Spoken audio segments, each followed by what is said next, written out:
Hello and welcome to another video about the Season 11 beta, and today finally we delved into the open beta. We didn't use the first opening hours to play. It was way too late for me and I just ended up going to sleep. And the next day I opened up the game kind of thinking, okay, let's just have a little chill time. I didn't really plan on doing anything too crazy, and we really started the day just me and Cramps. If people know him, he's another streamer for Diablo 2. We were just chilling around, going through normal and nightmare. And after that, he had to leave, and two other people from my stream chat, Tessa and Hungry Boy, joined me for some farming. And initially, I didn't really have any plans, but I did see that we're getting pretty close to the end, and I wanted to farm Ubers and maybe even go for Dclone. So I decided to make the push for it. I didn't actually know that nobody has done it yet, because I figured people would do it by the first like 6-7 hours. And yeah, that's what I decided to do.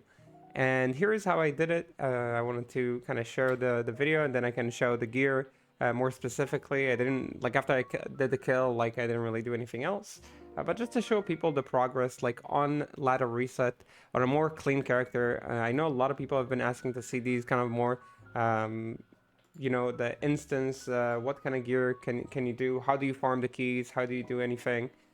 So this is kind of a recollection of that. So of course, once you finish the campaign, get a few levels, which is what I wanted to do. I pushed for like level 80 in bail runs with Hungry Boy and Test.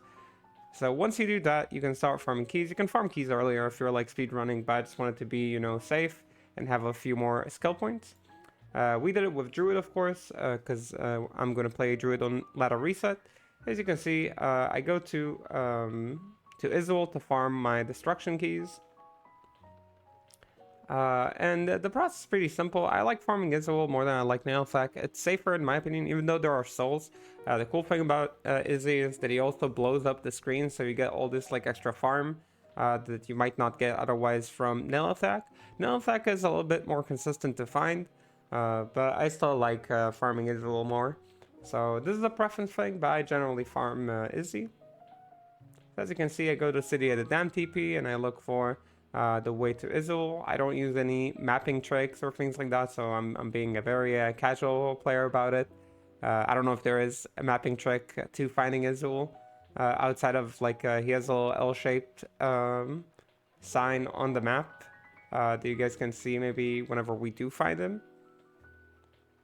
As you can see, as a druid, I use Gust every now and then, but I'm mostly just walking with my summons, which almost any class can do. Any class that has summons, at least. Other people will have to walk alone, or maybe with their mercenary.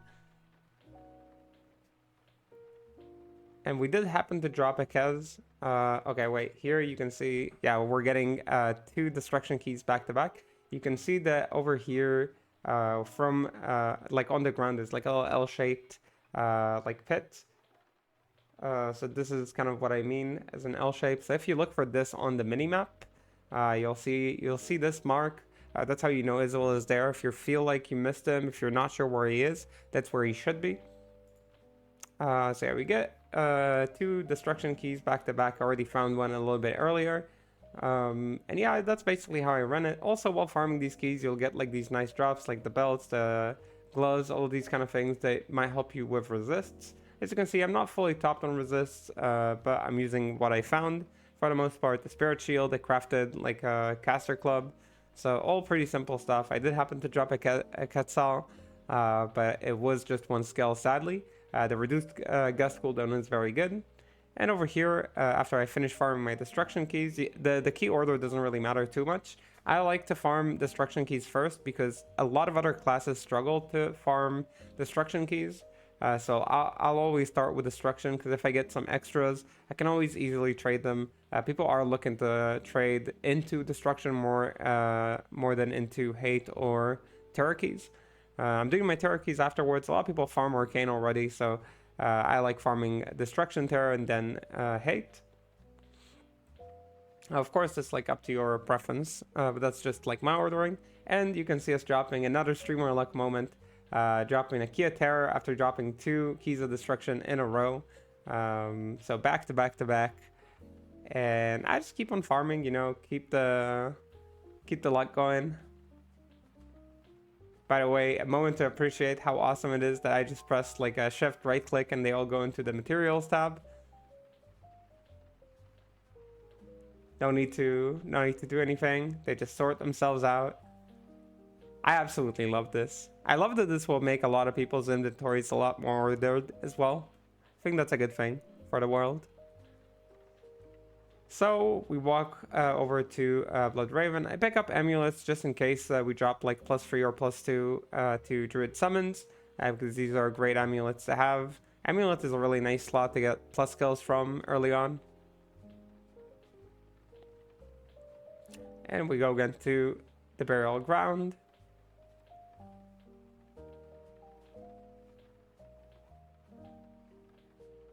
And as you can see, while other people are dying in hardcore, we get another Key of Terror, back to back to back to back.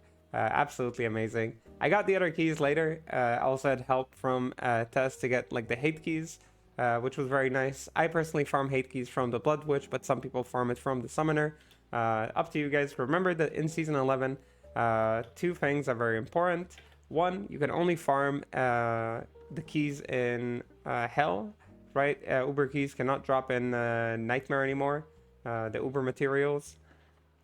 So they cannot drop in Nightmare or Normal anymore, only in Hell, so don't try to farm them there. And two, you have to open all 3 portals because you need one of each body part. In previous seasons, a few seasons, it was not the case. They made a change, they reverted that change. Overall, I think that's probably a good decision because we want to see people fighting Lilith more. Stop being afraid of Lilith, even if she is harder than the actual Ubers. Then you know you just gotta fight Lilith, you know. And here you can see us fighting her. I had Hungry Boy join me here. Paladin is really strong, in my opinion, for like these early mini Ubers. And with Druid as well, it's like just an amazing combination. Yeah, so we did the Duriel and Lilith together. Generally speaking, like Druid can easily do them. Despite the nerfs, like I didn't have any like struggles with like damage or things like that. It was really fine. This is mostly to speed up the process. You can see that this is a double time. Duriel is just very slow of a kill on day 1. So yeah, it is what it is.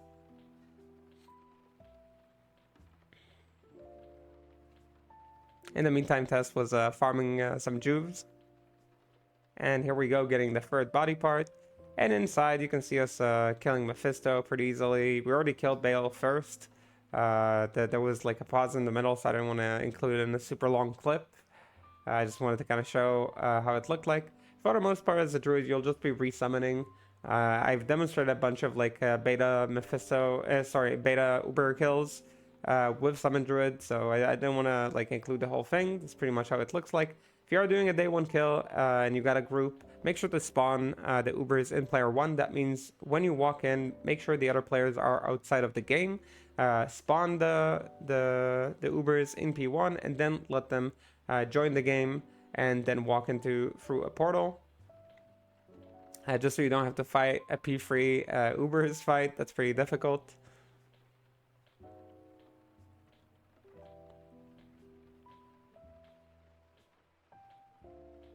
And as you can see, we get our torch.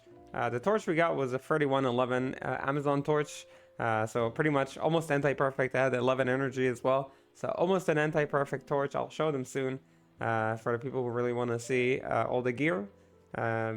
If you didn't drop a pest before finishing Ubers, go ahead and farm some pests if you want to kill Dclone. I like farming through Diablo because it's consistent in online play, because you know exactly where he is. You don't need to search him. There are no souls in the way. It's a good experience. So overall, I really like that. Mephisto is great if you got a good teleport. Teleporting to Mephisto is great. And Bale, I mean, Bale is great experience in like groups of 8. So if you can kill Bale fast, that's awesome. Once you get your pests, you get your Black Soulstone from, of course, the Uber Tristram.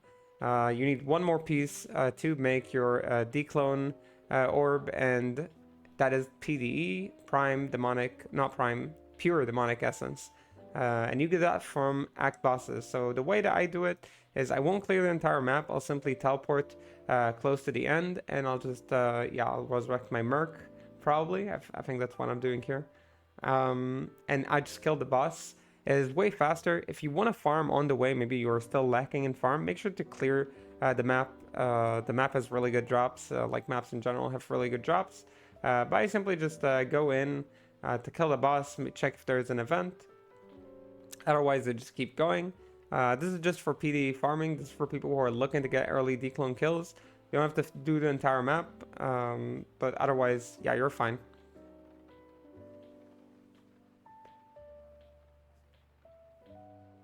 And as you can see, Wahid falls down. He does not give us a PD. We did manage to get a PD later from Nas, it's one of my teammates. So basically, you'll just keep, repeating this process. For the most part, maps dropped more maps for me.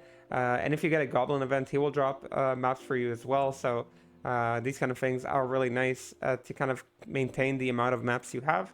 Generally speaking, we didn't really run out of maps. I kept getting more maps, so it wasn't really an issue. But if you do run out of maps, make sure to just farm in hell. They can drop there. While you're farming pests, usually you'll find more or things like that. Or keys, like you might find some maps there. Then we went to kill Dclone. For the most part, we got some life charms. Our 3111 Amazon Torch. A few more life charms. These are all just mostly flat life. A few of them had some resistances. But for the most part, just flat life. That's usually what you get on day 1. You don't get a lot more than that.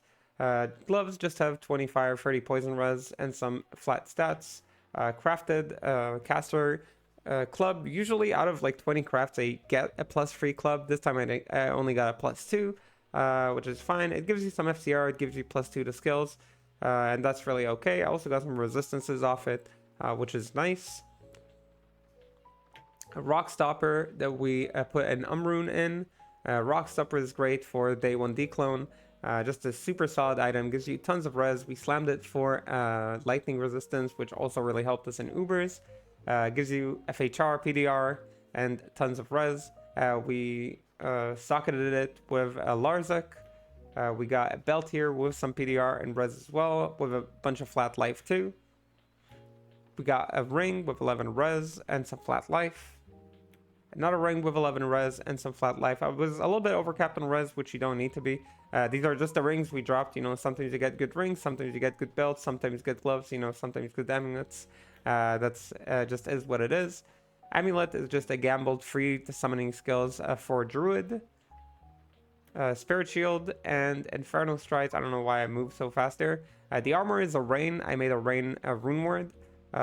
Just because we dropped the Mal while farming the keys. If you don't get something like that, you can get a +1 skill armor, or you can craft safety armors for more PDR. All are okay options. If you find a +1 skill armor like Spirit Shroud, Viper Magi, Khagan, Atmas, or whatever, they're also great options. And yeah, that was the gear that we went with. On our swap, we don't have anything. I like putting up the sound effect volume a little bit more. And there we go for our fight. Now, Druid Summoner was nerfed quite a bit in terms of how strong he is for bossing because of the big cooldown addition, 1 more second of cooldown, reduced health and reduced res. And I did this fight a couple of times, so I was somewhat experienced, maybe not very experienced. I did it a couple of times. I did do tier 2 with this build. And I can say that I really want to do this fight to test how good Summoner is.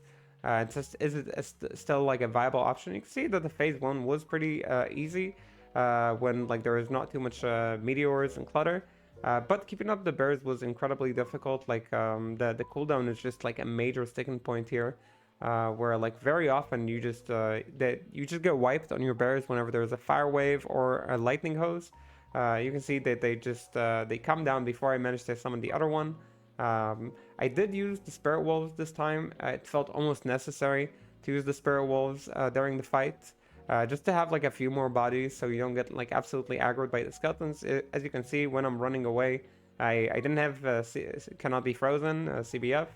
because just my gear did not allow it in day one. I did have Infernal Strides though, which kind of purge you of Frozen whenever they proc.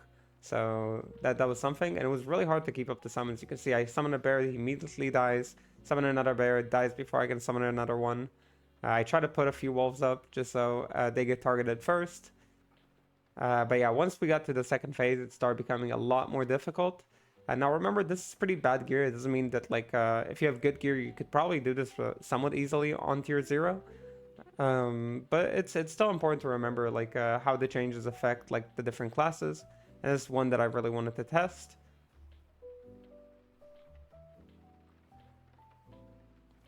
Yeah, as you can see, once you finish the phase, this part of the fight is not too hard because the Ravens really do a really good job. Ravens, despite the nerfs to their damage, were just so incredibly powerful. For a level 1 skill, I think it's one of the best level 1 skills in the game. This is, you know, just like my opinion, I guess. Just like telekinesis is one of the best level 1 skills in the game. Don't fight me on it. So yeah, generally speaking, I would say like Ravens still can carry the fight in terms of damage early on. So make sure you're maintaining your Ravens if you are going for this kind of kill. But yeah, the bears were a little bit difficult. So using a few wolves every now and then as well to keep you safe is important.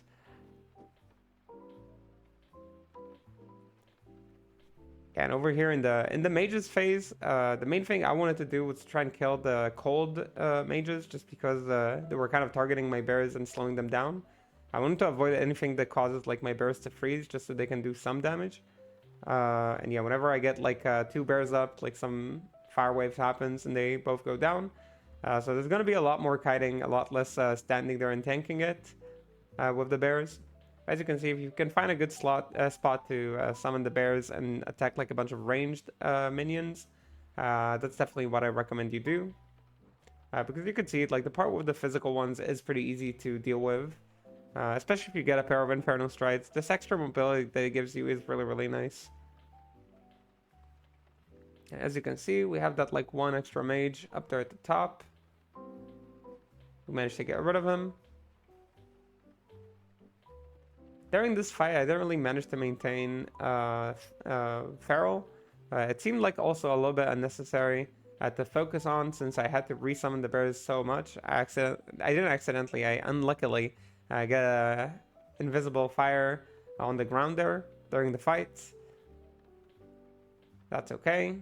And for the final part was really easy, really not a problem. You just summon bears, wolves, whatever you can when you're off cooldown, and we managed to get the kill with quite a few juice to spare.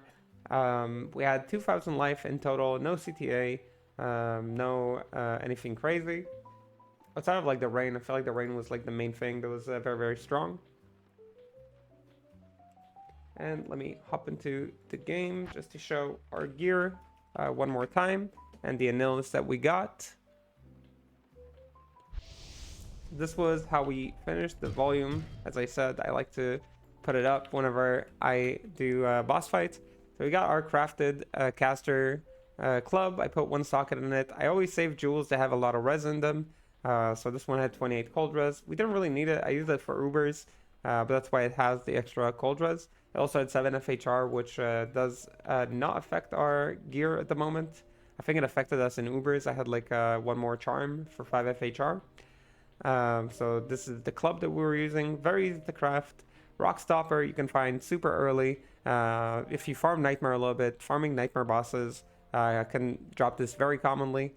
So this is very recommended. Gambleable Keeper's Amulet. On day 1, a lot of people gamble amulets. If you gamble amulets, you might not find your amulet, but somebody else might find your amulet, and you can always trade with them. Also had a bunch of flat life, which is really nice. We had a rain from a Malrune we dropped just during farming keys. Which was really nice. I believe I dropped it from Izzy, if I remember correctly. So made this rain rune word. We got this rare gloves. This is just the best thing that I found. It wasn't very good. The IS, of course, doesn't matter. You can craft like some caster gloves if you want for some FCR, or you can craft brilliant gloves or whatever you need like for your class. Like every class has their own crafts that are good for them. This is what I ended up with. It was good enough for what we needed. Had a bunch of stats on it, which I kind of enjoyed, like the extra 6 strength and vitality. so I went with this one. 11 Aura's Ring with flat life, which I was very happy to find. I think we got this actually from Ormus. I'm pretty sure we got this from Ormus. This one wasn't from Ormus. This one was just dropped while farming the key bosses. But this one we got from Ormus, I'm pretty sure. So yeah, that was kind of like the where we got everything. This belt that we didn't slam because it was too good to lose. 8 PDR, 96 life, so a really great belt. I had a few other belts that was kind of considering.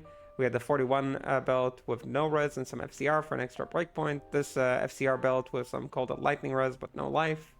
So we had a bunch of options to kind of work with. You always want to keep your belts. This one had like dual res and some flat life. Just keep stuff that you find while you're farming. Like, it's always good to keep them. And a Spirit Shield, of course, and a Monarch that we use our Larza quest on. You don't have to run this. You can run an Ancient's Pledge. The extra skill is not necessary, but I really like it. I really like the FCR that it gives you as well. The extra breakpoints on the FCR really do help maintaining the summons, because I did end up summoning a lot of wolves. So this was kind of important in my opinion. Before, like I did like tier 0 kills on Druid with Ancient's Pledge and not having like a lot of FCR, but now I think it's a lot more important. And Inferno Strides, which again boots that you can get super early on by farming act bosses, gives max fire res, bunch of fire res, faster run walk, and very importantly, a chance to cast Blaze when struck, which will purge the frozen effects from you. For the charms, you can see I had like some charms that were nice that dropped, just mostly life, life, life. Wait, I'll show this at the end. Life and a little bit of resistances. As I said, we're overcapped by quite a bit, so we didn't need the resistances, but is what it is. 25 life, 31 life, the Amazon torch that we dropped, 11 life, 38 life, 24 life, 25 life, just like a lot of life. Okay, so resistances were fine. If you have a rock stopper, usually resistances are fine. I crafted some resistances amulets, and we hit some good ones, but none of them hit Druid skill, sadly. And lastly, our Annihilus, which rolled terribly with 10 to resistances, 41 vitality, 9 to experience, 15 to energy. Absolute horrendous stuff. With that said, that was our day 1 experience. We dropped quite a few interesting stuff, like the Quetzal. I dropped a G-Bane and the 30 DR Shaft Stop, which I wish I could slam right now to show you that I'm going to break it, but sadly, it is what it is. Generally speaking, if you are looking to do these kind of like day 1 kills, just remember that you want to get like some stuff like the plus skills amulets, some stuff that are really free to get, kind of like the plus free skills, like the caster clubs, like the spirit. These are things that you can get consistently and will really help you. And then there are some stuff that you can't get consistently, but you want to just farm for them and maybe trade for them. That can be things like a rock stopper, that can be like a res armor, or res belt, res gloves, things like Inferno Strides, water walks, dwarf stars if you can find them early on, could be really helpful. Like if I didn't like use this ring, like for the most part I would be okay.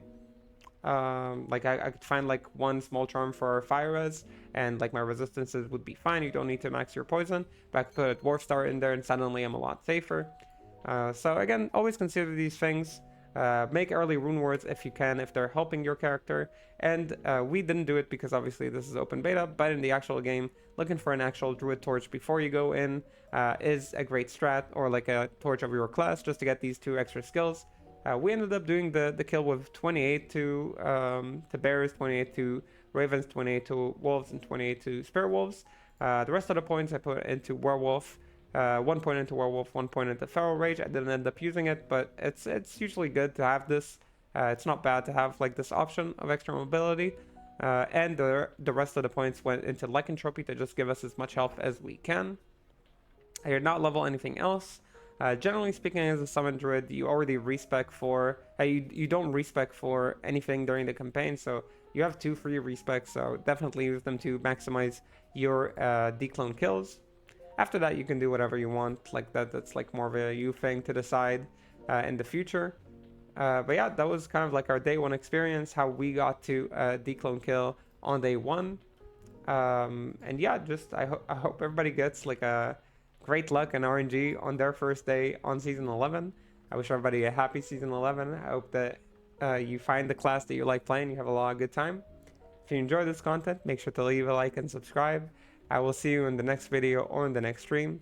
Until the next time, have a good whatever you're having, and bye bye bye.